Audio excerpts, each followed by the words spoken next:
Nasa West Avenue na po tayo at wala pa pong nakatirik na river cage sa park na to. Sa mga nagtatanong bakit malalayo yung distance, dito sa pagitan ng dalawang river cage na to ay magkakaroon pa po na drilling.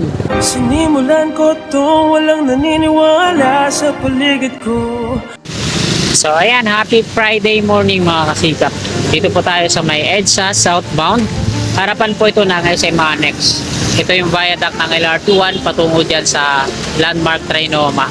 At mag-update tayo ngayong umagang ito dito sa MRT7 Elevated Turnback Guideway sa may West Avenue. Titingnan natin kung ano na yung latest na progreso. So ngayon po ay araw ng Biyernes, ika-26 na po ng Hulyo, taong 2024 at ika-7 at kalahati na po ng umaga. So wag na po natin patagalin to mga kasikap. Tara, let's go! So mula dito mga kasikap, baybayin natin at kakanan tayo dyan sa may Paramount West Avenue. Tingin ko marami na yung mga pagbabago na may papakita ako sa inyo ngayong umagang ito. SM North EDSA po sa ating gawing kaliwa. At ito na, may mga girders na, yung footbridge na ginagawa dito, no? Wala dito sa kaliwa, SM North EDSA, patawid dito sa Sademore sa kanan. So, meron ng girder, ayun, no? Mga steel girder. Dito naman sa tawid, hukay pa lang.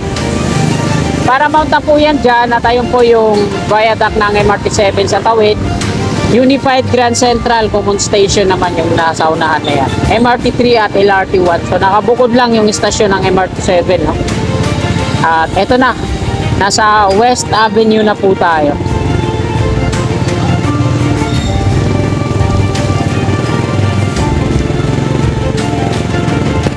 Ito po yung pinakadulo sa ngayon. At wala pa pong nakatirik na river cage sa park na to dito sa unahan. Steel casing pa lang at meron siya mga frame set na malalaki yung size. Ang kontraktor po na gumagawa po dito ay Trevi. Sa mga nagtatanong bakit malalayo yung distance, dito sa pagitan ng dalawang river cage na to ay magkakaroon pa po na drilling.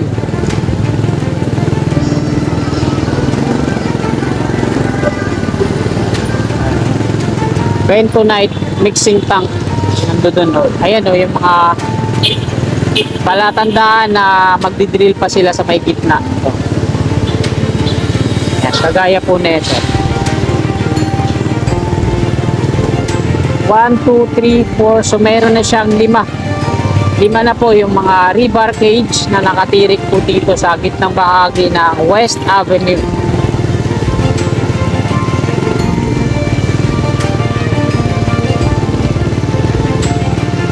So ito po yung pang-5. Ay, hindi lang pala 5, sorry. Hindi ko kasi makita itong nasa likuran. Pang-6 na po ito sa unahan natin. Mamaya, babalikan po natin yan. Papakita ko ulit sa inyo. Ito yung pang-6. At nandito na yung ano nila, batching plant.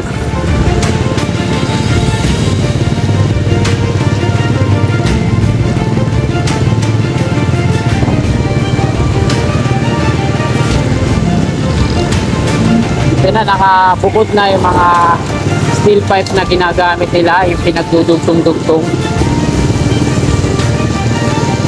Itong update natin, didiretso tayo dito kung saan yung dulo na MRT7 Turnback Guideway. Dito sa Examiner Street. Titingnan natin dito sa Examiner kung meron na tapos na. Ito, nilagyan na rin nila dito ng mga palatandaan. Yung bilog na to, na merong markings na pula.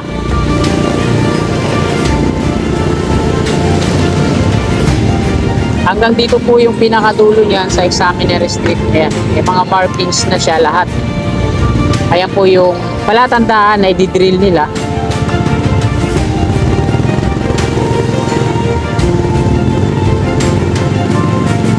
Mismong sentro po siya ng kalsada.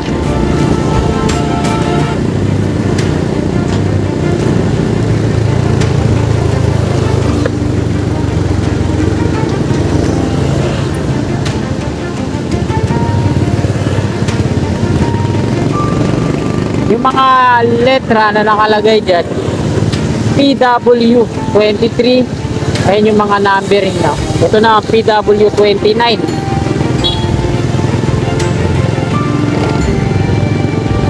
Mamaya babalik po tayo. Yan. Hanggang dito, dire-diretso yung mga markings na to.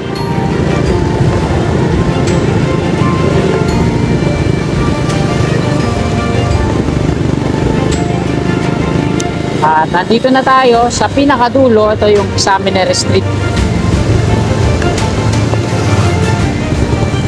At dito na ako liliko, mga kasikap. Agaper, barracks ng Agaper po yun.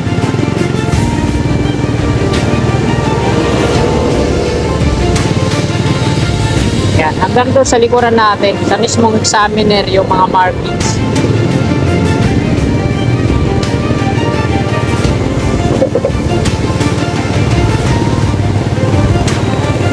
Kung titingnan naman natin dito, maayos na yung mga bricks na install nila, nilatag yan sa sidewalk. At wala na rin yung mga street lamp pole dito sa dinadaanan natin. Nandito na siya sa gilid, naka install na sa pedestal.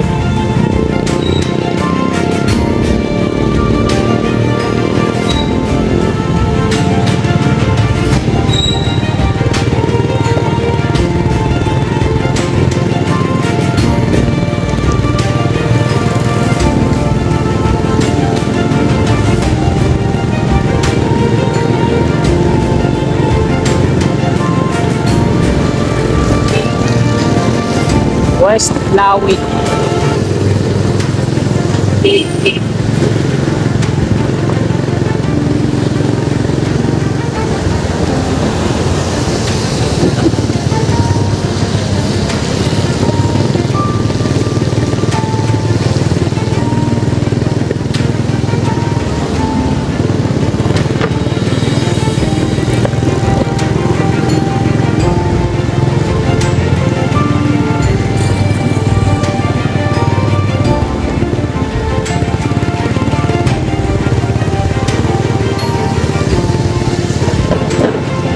Pakita ko ulit mga kasikap mula dito.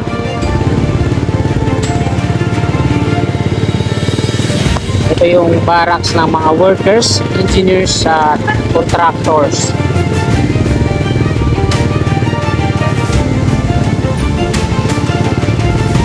At yung mga materyales na ginagamit nila.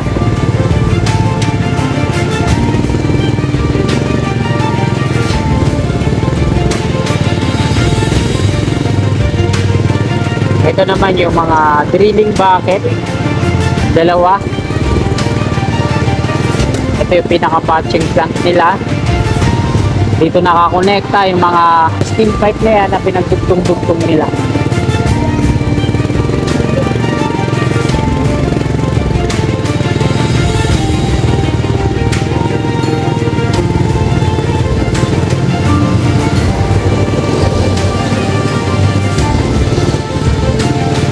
Meron na silang total of 6 na rebar cage na naka-install po sa ngayon.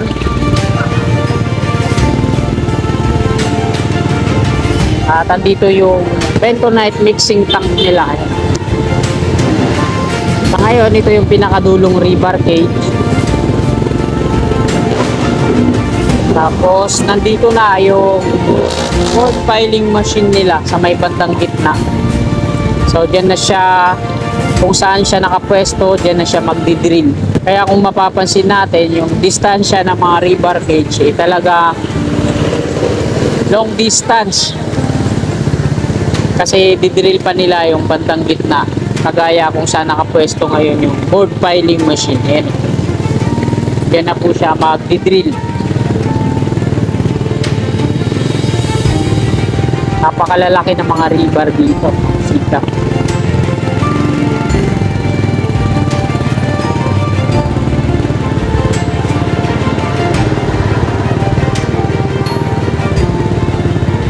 Mga drilling bucket din dito at mga karagdagang equipment.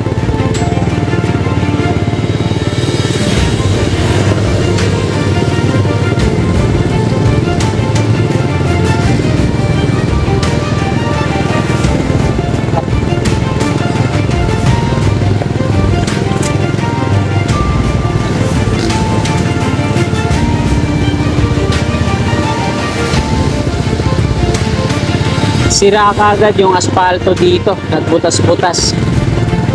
Meron din silang mixing tank dito.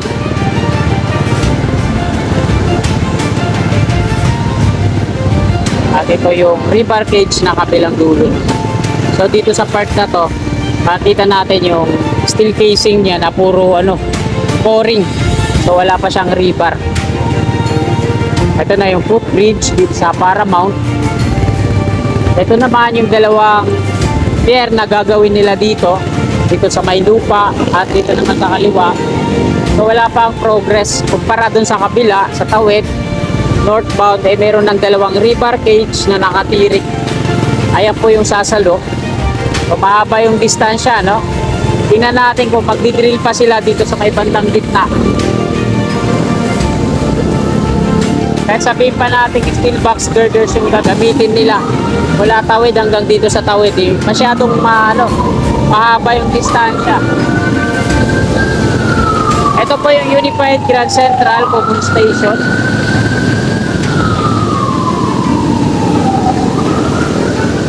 At dito sa baba ng stasyon, meron silang tatlong magkakabukod na napapaikutan ng rebar cage. Mahaba. Ayan yung ginagawa ng BF Corporation dyan. BF Construction.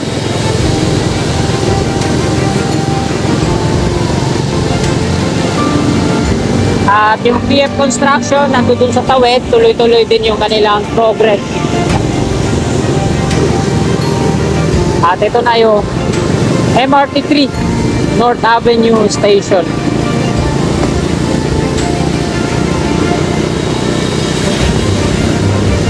So dito tayo mag-e-end ng ating video sa medyo unahan niya, no? Hindi na po natin pahabain itong video nito.